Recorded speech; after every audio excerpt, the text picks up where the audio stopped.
আলহামদুলিল্লাহ, আল্লাহর কাছে শুকরিয়া, আমাদের দেশে এখন স্বাধীন হলো।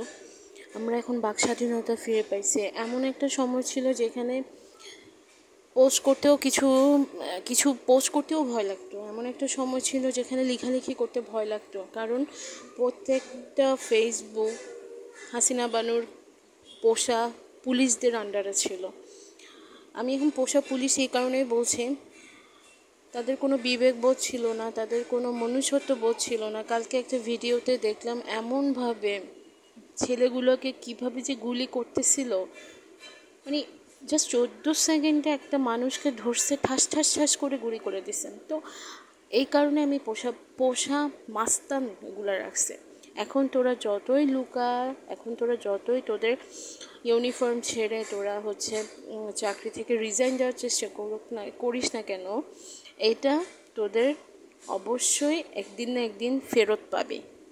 আল্লাহর পক্ষ থেকে এইভাবে জুলুমকারীকে আল্লাহ একদিন তার শাস্তি, পাপের শাস্তি একদিন না একদিন ফেরত দেয়। জীবনের এমন এমন মুহূর্ত এই 24 সালের মুক্তিযুদ্ধেতে দেখছি যে মানে প্যানিক অ্যাটাক হওয়ার অবস্থা ছিল, এমন একটা বাজে অবস্থা দেখছি। মানে যাই হোক, সব কিছুর পরে আলহামদুলিল্লাহ ভালো একটা স্বাধীন দেশ পাইলাম। এখন যিনি আসছেন অন্তর্বর্তীকালীন সরকার, ডক্টর মোহাম্মদ ইউনূস, জানি না তার সম্পর্কে ভালো কিছুই শুনছি। আর ওয়ার্ল্ড ওয়াইড তাকে কংগ্রাচুলেট করছে যে সে একজন ভালো উদ্যোক্তা, এন্টারপ্রেনিয়রশিপ, গ্রামীণ ব্যাংকের উদ্যোক্তা। যাই হোক, এখন দেখা যাক উনি কতটা দেশকে সুন্দর করতে পারে। প্রত্যেকটা মানুষ আসলে 100% ভালো হয় না, কিন্তু ওই 100%-এর মধ্যে তার 50%, 80% ভালো থাকবে, আর 20% আপনার খারাপ গুণ থাকবে প্রত্যেকটা মানুষেরই।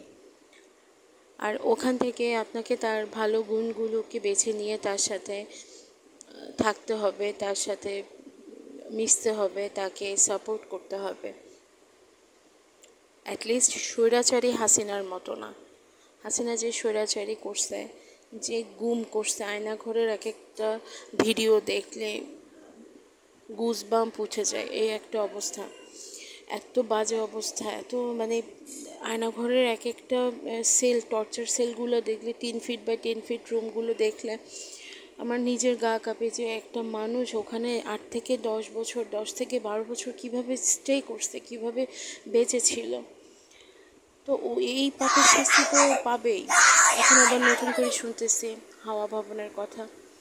যাই হোক, হাওয়া ভবনের আমরা কোনো সরকারকেই চাই না, আমরা বিএনপিকে চাই না, আওয়ামী লীগকে চাই, আমরা নতুন কাউকে চাই যে এই ধরনের টর্চার সেল থাকবে না, যার কাছে মুক্ত বাক স্বাধীনতা থাকবে, সবার একটা সুন্দর শাসন ব্যবস্থা থাকবে, সবার প্রতি সহিংসতা থাকবে না, চুরি ডাকাতি কিছুই থাকবে না, পুলিশরা কোনো মানুষের গায়ে কোনো কারণ ছাড়া হাত তুলতে পারবে না। আমরা ওরকম একটা সরকার চাই, জানমালের নিরাপদ দিয়ে, দ্রব্যমূল্যের ন্যায্য মূল্য দিয়ে, মানে মোট কথা স্বাধীন বাংলাদেশে যেন মানুষ সুন্দরভাবে